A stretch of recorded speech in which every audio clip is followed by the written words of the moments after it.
En nombre del Padre, del Hijo y del Espíritu Santo. David volvió a reunir a todos los escogidos de Israel, 30,000. Y se levantó David y partió de Baala, de Judá, Baala, me imagino, pero dice Baala, de Judá, con todo el pueblo que tenía consigo, para hacer pasar de allí el arca de Dios, sobre la cual era invocado el nombre de Jehová de los ejércitos, que mora entre los querubines. Pusieron el arca de Dios sobre un carro nuevo. ¿Sobre un carro qué? Nuevo. Y la llevaron de la casa de Abinadab, que estaba en el collado. Y Usa y Ahío, hijo de Abinadab, guiaban el carro nuevo. Y cuando lo llevaban de la casa de Abinadab, que estaba en el collado, con el arca de Dios, Ahío iba delante del arca. Y David y toda la casa de Israel danzaban delante de Jehová con toda clase de instrumento de madera que haya, con arpas, salterios, panderos, flautas y címbalos. Cuando llegaron a la era de Nacón, Usa extendió su mano al arca de Dios y la sostuvo, porque los bueyes tropezaban. Y el furor de Jehová se encendió contra Usa, y lo hirió allí Dios por aquella temeridad, y cayó allí muerto junto al arca de Dios. Y se estremeció David por haber herido Jehová a Usa, y fue llamado a aquel lugar Pérez Usa hasta hoy. Y temiendo David a Jehová aquel día, dijo: ¿cómo ha de venir a mí el arca de Jehová? De modo que David no quiso traer para sí el arca de Jehová a la ciudad de David. Y la hizo llevar David a casa de Obed Edom Geteo. Y estuvo el arca de Jehová en casa de Obed Edom Geteo 3 meses. Y bendijo Jehová a Obed Edom y a toda su casa. Fue dado aviso al rey David diciendo: Jehová ha bendecido la casa de Obed Edom y todo lo que tiene a causa del arca de Dios. Entonces David fue y llevó con alegría el arca de Dios de casa de Obed Edom a la ciudad de David. Cuando la presencia de Dios está en nuestras casas, quiero hablarles sobre eso. Cuando la presencia de Dios está en nuestra casa. Obed Edom significa servidor y adorador. Imagínense el nombre, el significado del nombre: servidor y adorador. En investigaciones se habla que Obed Edom era un hombre filisteo, porque estaba cerca de una región entre los filisteos y el territorio de Israel. Mas sin embargo, hay otro grupo de personas, de investigadores e historiadores, que dicen que Obed Edom era un hombre levita, pertenecía a la tribu de Leví, porque más adelante en el libro de Crónicas, cuando se designan los responsables del templo, se habla de que Obed Edom y sus 62 hijos servían como porteros dentro del templo de Jehová. Entonces era imposible que alguien que no fuera levita estuviera allí. No, sin embargo, hay un 50-50, porque cuando leemos dice que Obed Edom Geteo, es decir, está mencionando el territorio y el lugar donde pertenecía. No hace mención de que diga levita o que es o pertenecía a la tribu de Leví. Así que como eso está allí en 3 y 2, yo voy a basarme en el hecho de que Obed Edom era un hombre común como tú y yo, que no pertenecía a ninguna de las tribus de Israel. Y hay un contexto muy importante que quiero hablarles. El arca del pacto de Jehová había sido robada por los filisteos, porque ellos sabían lo importante y lo relevante que era para el pueblo de Israel el arca del pacto. Porque el arca del pacto representaba la presencia de Dios, representaba que Dios estaba con él. Y cada vez que el pueblo de Israel salía a la batalla, el arca de Dios iba delante del pueblo y había victoria en cada batalla que se enfrentaba el pueblo de Israel ante cualquier enemigo. Ellos decidieron, ellos sabían y reconocían el poder que había allí. En el libro de 1 Samuel, cuando se lleva a este lugar, lo llevan a un lugar llamado el lugar de Dagón. Estando allí el arca y Dagón estaba allí, resulta ser que le salieron tumores y que todas las imágenes que estaban alrededor del arca caían tiradas al piso y se sorprendían del estrago que hacía el hecho de que la presencia de Dios estuviera allí. Es decir, que la presencia de Dios en los lugares incorrectos va a traer una manifestación donde aquello que está malo va a mostrarse. La presencia de Dios en un lugar hace que lo incorrecto y lo indebido se manifieste. ¿Por qué es importante saber esto? Porque cuando algo se manifiesta puede ser atacado, puede ser visto, puede ser atendido.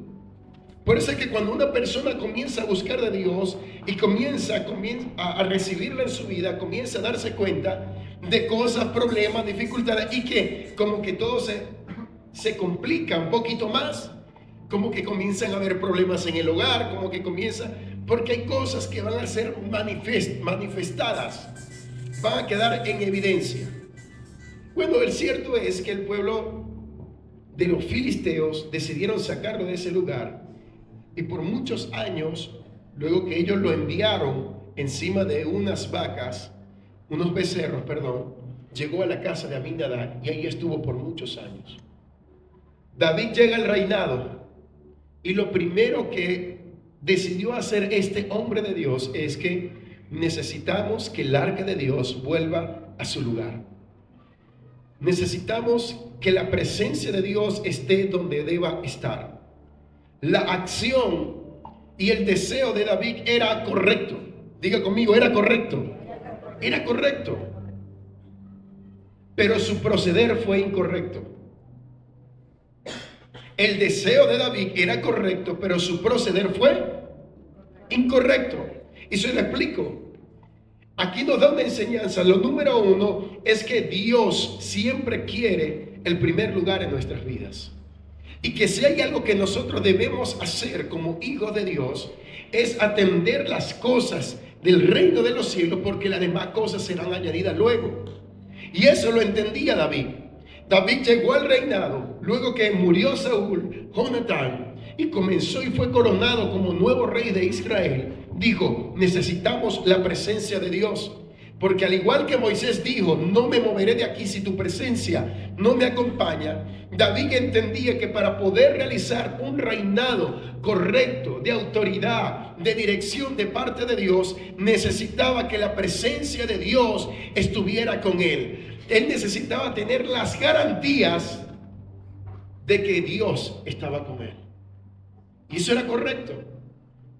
Y es lo principal en nuestra vida como padre de familia, como cabeza de familia. Si queremos gobernar bien nuestra casa, si queremos dirigir bien todo lo que respecta nuestra mayordomía como hijos de Dios en nuestros hogares, necesitamos que la presencia de Dios sea una prioridad en nuestra casa. Necesitamos garantizar de que Dios está en nuestro hogar. Necesitamos garantizar de que Dios es el centro de nuestra familia. Necesitamos garantizar que Dios mora, habita, se mueve y se manifiesta en nuestra casa. ¿Usted quiere ser un buen padre? Déjese dirigir por Dios. Preocúpese por tener en su casa la presencia de Dios. Preocúpese para que Dios se le revele y le diga, estás haciendo esto mal, cabezón. Te estás equivocando en esto. Estás haciendo esto incorrecto. Hey, mira cómo trataste a tus hijos. Eso hace Dios. Era correcto eso. Y hasta allí vamos bien. Excelente. David nos está dando una gran enseñanza. La presencia de Dios es vital en nuestra vida. Y la presencia de Dios no es más que una manifestación de Dios en el lugar, espacio y tiempo que nos rodea o que está en nuestras vidas. Cuando hablamos de presencia, estamos hablando que la distancia y la separación entre un hecho, entre una persona y otra, ha sido acortada. Porque si yo digo que usted está presente, porque lo estoy viendo, ¿verdad? Pero no puedo decir que usted está presente en este lugar si yo no lo estoy viendo, está lejos de mí. La presencia de Dios me habla de que Él está cercano a mi vida, de que lo puedo ver, que lo puedo sentir, lo puedo percibir, se manifiesta.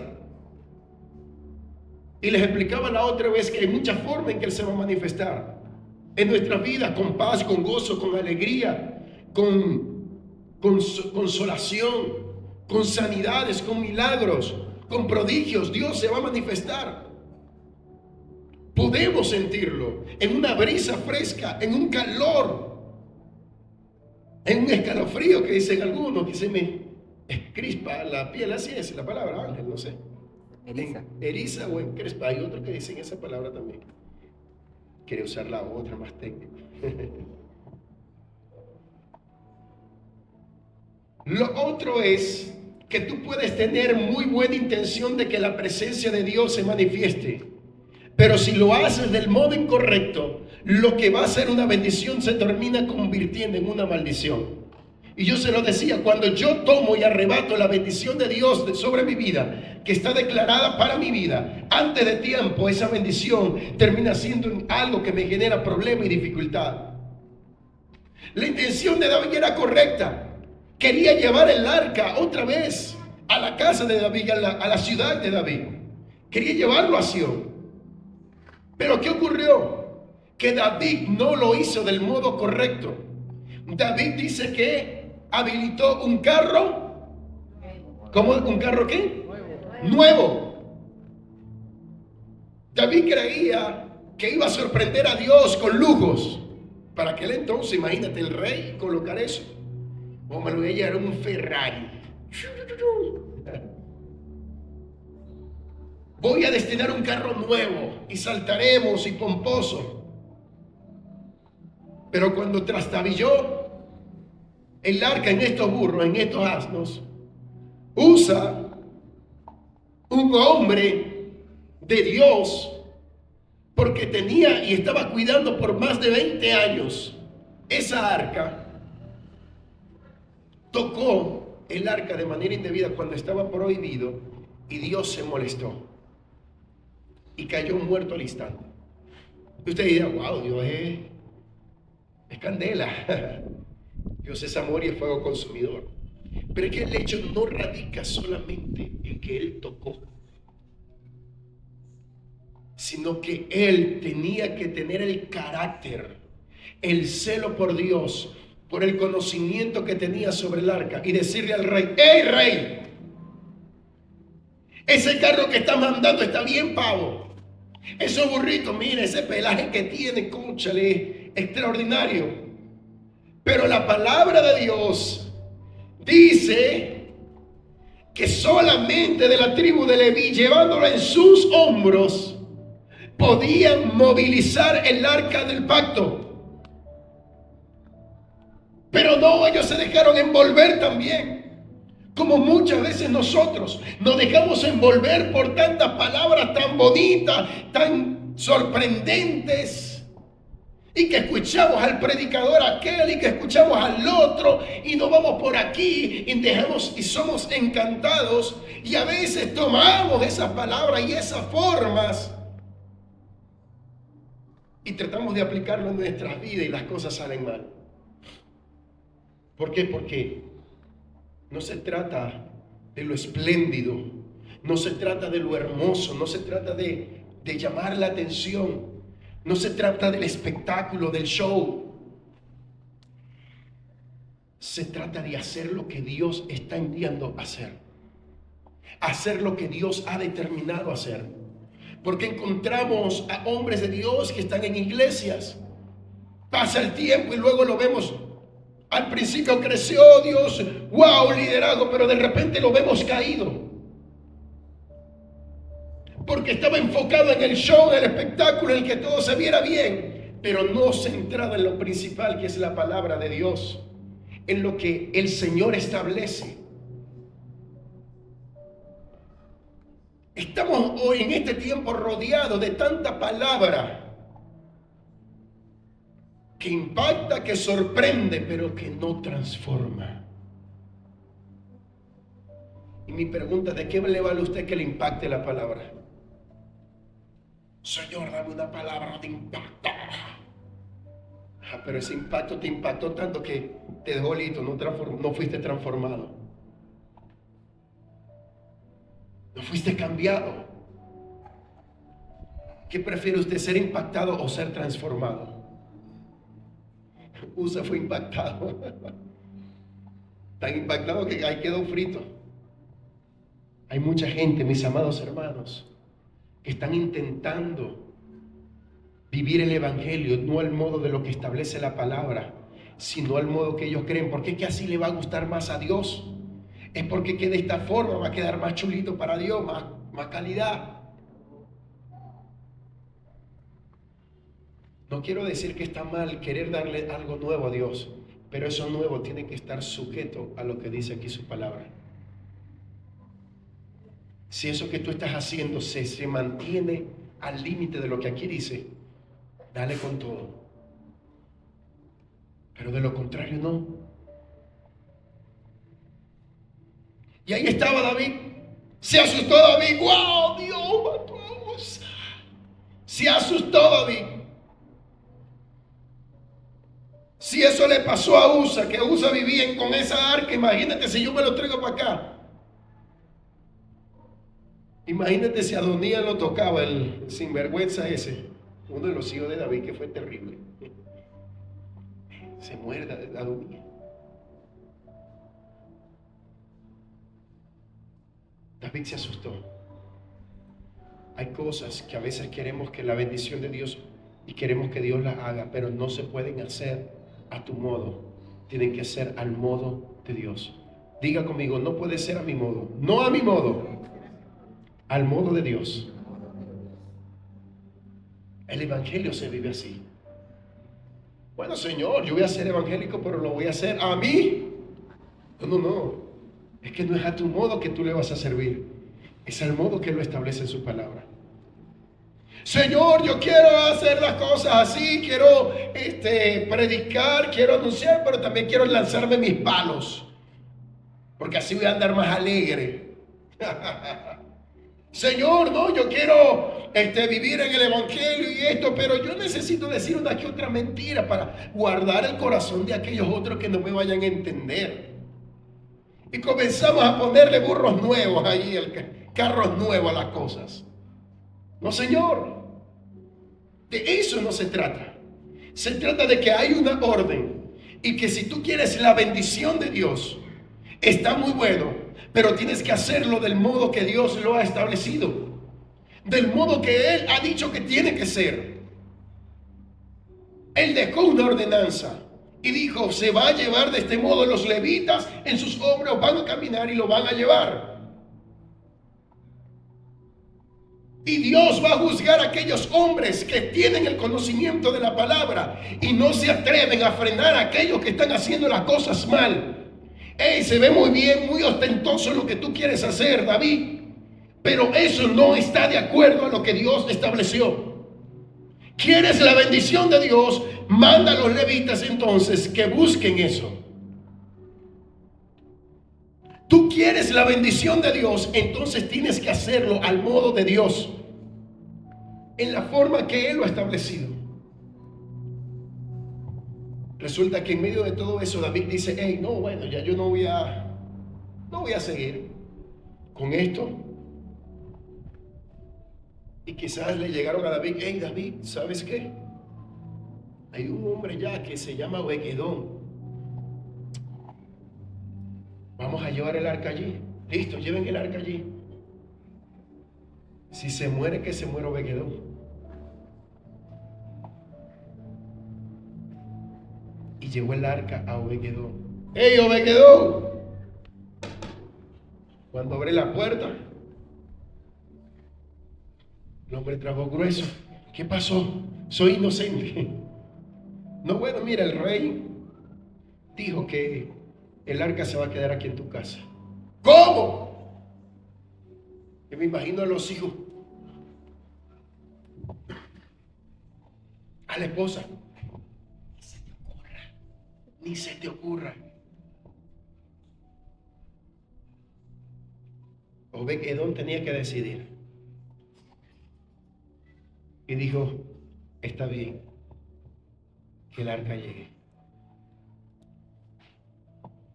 Un hombre de Gad un hombre que no era levita, un hombre que no tenía conocimiento. Pero seguro estoy que al llegar allí, decía, bueno, yo he escuchado hablar que ese es un Dios de misericordia. Yo he escuchado hablar que ese Dios es un Dios que ayuda al pueblo de Israel, que le entregan ofrendas. He escuchado que hacen sacrificios. He escuchado que hacen muchas cosas. Y cuando el pueblo de Israel lo hace, el arca lo bendice. Entonces, Obed-Edom, ¿qué hizo? Bueno, arquita, está muy bonita, está preciosa, pero soy un simple hombre. Te pido perdón. Y me imagino que mató a un animalito allí. Algo comenzó a hacer. Y Obed-Edom no fue muerto. Fíjense lo que determina la religión y muchas otras cosas. Obed-Edom no era apto para eso. Pero el que era apto murió por no cuidarlo. Pero el no apto, por haberse rendido y humillado, alcanzó misericordia de parte de Dios. Tal cual como Dios habló a los gentiles a través de Pablo. Tal cual como Dios le habló a Juan y dijo, hey, mira, lo suyo vino, pero los suyos no le recibieron, pero los que le recibieron y a los que creyeron en él le dio potestad de ser hechos hijos de Dios. Tú y yo éramos ese Obed-Edom también. No éramos merecedores de nada. No teníamos el conocimiento, no teníamos la forma. Pero cuando usted y yo decidimos y entendemos que la mejor forma es rendirnos ante Dios, aunque no entendamos, aunque no comprendamos, esa arca no te va a matar. Esa arca no nos va a matar, sino que esa arca nos va a bendecir. Esa presencia se va a glorificar, nos va a transformar y no solamente va a bendecir mi vida, sino que mis hijos y todas mis generaciones van a ser bendecidas por causa a que yo me rendí ante eso. El hombre que no lo merecía no era el más santo. El más santo se murió. Dios, en su infinito amor, no está viendo qué tan perfecto eres. Él está viendo cuánto te humillas y te rindes ante Él. ¿Cuántas personas he visto que Dios le ha respondido en los hospitales? Y tú le preguntas a un cristiano, no, pero yo he escuchado la palabra y yo oré a Dios y Dios me respondió. ¿Era muy evangélico ese? No, pero Dios lo respondió porque se humilló. Y usted y yo que entendemos y estamos recibiendo conocimiento de parte de Dios, necesitamos con mayor rapidez rendirnos ante su presencia. Que no lo entiendo, no importa, que no importa, siempre y cuando ocurra lo que usted sabe o lo que usted anhela. Bueno, Señor, yo no entiendo esto, ¿qué es el hablar en lengua? ¿Qué es ser bautizado? ¿Qué es ser lleno de tu presencia? No sé, Señor, pero lo que me interesa es que tu presencia esté. Porque si tu presencia está, entonces todo va a cambiar. Que no lo entiendo, lo entenderé después. Pero me voy a preocupar para que tu presencia me acompañe, para que tu presencia esté en mi casa. Obed-Edom tomó la decisión y tuvo que ordenar a su familia, tuvo que organizar a su familia. Y me imagino que duró días. Esto se va a hacer así. Ya Obed-Edom no podía quizás ir a cuidar las ovejas, a sembrar del mismo modo, tenía que colocar un horario, turnarse. Porque cuando la presencia de Dios está en un lugar debemos ser diligentes, debemos cuidar lo que Dios ha colocado. Si usted tiene un animalito en su casa, usted si lo va a tener, usted sabe que tiene que cuidarlo. ¿Verdad que sí? Porque si no, ¿para qué lo tiene? Si usted tiene una planta, ¿para qué tiene la planta si no le va a echar agua? Si para estas cosas comunes la hacemos del modo correcto y teniendo sentido común, ¿cuánto más ante la presencia de Dios? Cuanto más ante el arca del pacto, ante el arca de Dios. Cuanto más debo velar y cuidar que en mi casa esté la adoración, esté el cántico, esté la música, esté el versículo, esté la palabra, esté la oración en mi vida. Que mis hijos lo escuchen, que mis vecinos lo sepan. Porque muchos van a hablar y van a comentar tuyo, pero cuando ellos comiencen a ver lo que Dios está haciendo, cuando vean que tu familia, cuando vean que el matrimonio que estaba destruido está siendo restaurado, que el hijo rebelde ahora está en casa y le está sirviendo a Dios, cuando vean que la provisión llegó, cuando vean que lanzaste el frente de la casa, cuando vean que hiciste el segundo piso, cuando vean que ahora tienes carro, cuando ahora vean que andas con la Biblia para arriba y para abajo, cuando vean que te paras en la esquina y predicas, la gente va a decir: wow, pero ¿qué fue lo que ocurrió? Lo que ocurrió es que yo acepté que el arca del pacto estuviera en mi casa, que Dios habitara en mi casa, y si Dios habita en mi casa, todo va a ser bendecido y prosperado por Él. Aleluya. Pero necesitamos valorar que su presencia está allí.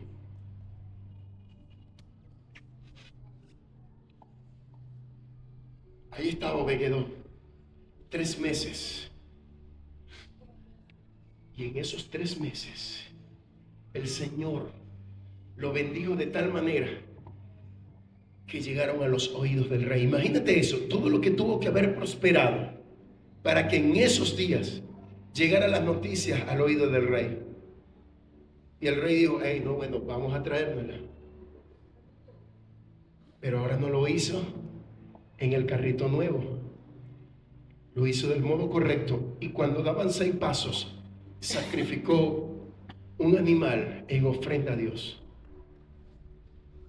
Aprendió la lección David,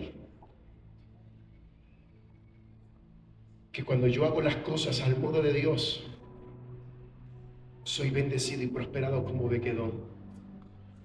Y tú te has preguntado: Señor, ¿por qué tú no me bendices? ¿Por qué las cosas no cambian? ¿Por qué si yo te busco? ¿Por qué si yo oro?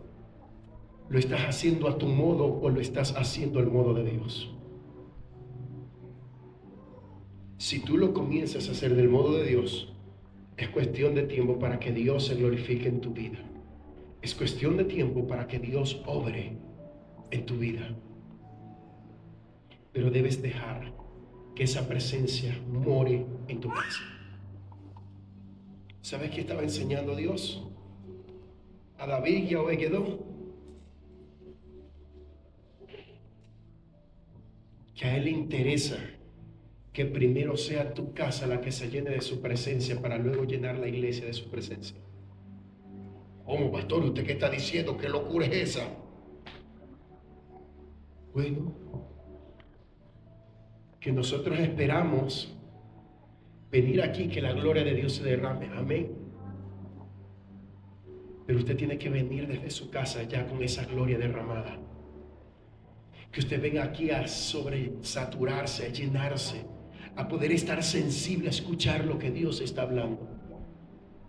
Que lo que aquí ocurra sea respuesta de lo que usted ha provocado en su casa. Que lo que tú estás haciendo en tu casa genere que cuando llegues a la iglesia haya la sanidad, haya el milagro, haya la respuesta, haya la dirección de parte de Dios, haya esa palabra que te fortalezca y que te impulse. Dios estaba enseñándolo eso a David. Es necesario que mi presencia llegue a la casa primero. Es necesario que primero sea en nuestro hogar, en nuestra vida, donde la presencia de Dios sea manifestada. Porque cuando yo me muevo, entonces esa presencia me va a acompañar. Porque a diferencia del tiempo del pueblo de Israel, de David, dice la Biblia que ahora somos templo y morada del Espíritu Santo. Es decir, que esa arca mora en mí. Esa arca mora en ti. Así que no puedes ignorar esa presencia en tu vida. Y si tú eres consecuente con esto, cuando estés cerca de pecar, tú vas a decir: no puedo, porque la presencia de Dios está aquí y me está viendo.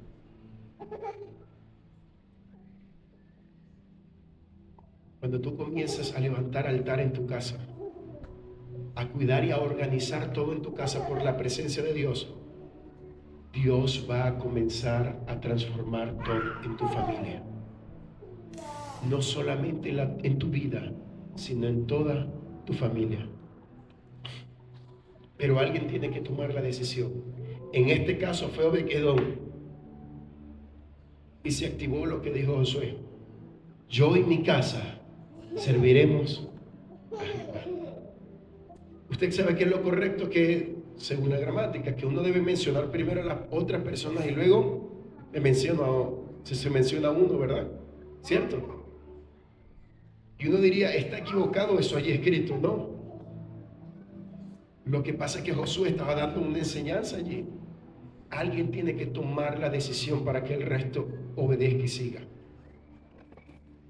Alguien tiene que decir: yo he decidido, yo y mi casa serviremos a Jehová. Ponerse los pantalones, tomar la autoridad de parte de Dios y comenzar a formar y a guiar a nuestra familia para que honre el arca.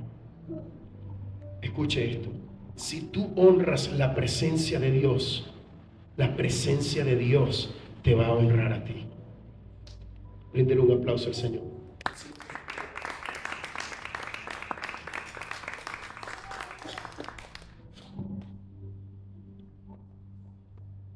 A veces tratamos la presencia de Dios como que normal. Necesitamos dejar que Dios obre. Y por último, esta presencia le llegó la hora de ser movida. ¡Hey, Obed-Edom! Le dijeron: Obed-Edom, nos tenemos que llevar el arca. Ya agarró colita, ya aprovechaste, ¿verdad? Bueno, listo. El rey David quiere el arca en su lugar y se la lleva. Yo me imagino que cómo se habrá sentido Obed-Edom. Oye, ¿y ahora? Pero Obed-Edom en esos 3 meses aprendió a encontrar la presencia de Dios. Y tanto fue que yo siento así, yo lo interpreto así. Estoy diciendo yo, que le dieron una labor en el templo muy sencilla por causa de eso que hizo allí. Y sus 62 hijos servían en el templo. Toda su familia le estaba sirviendo a Dios. Cuando tú te encargas de cuidar la presencia de Dios, eso va a arropar a todas tus generaciones. Aún los nietos de Obed-Edom estaban sirviendo al Señor. Aún tus nietos verán la mano de Dios obrar, porque tú decidiste ser yo y mi casa. Amén. Yo le invito a ponerse de pie.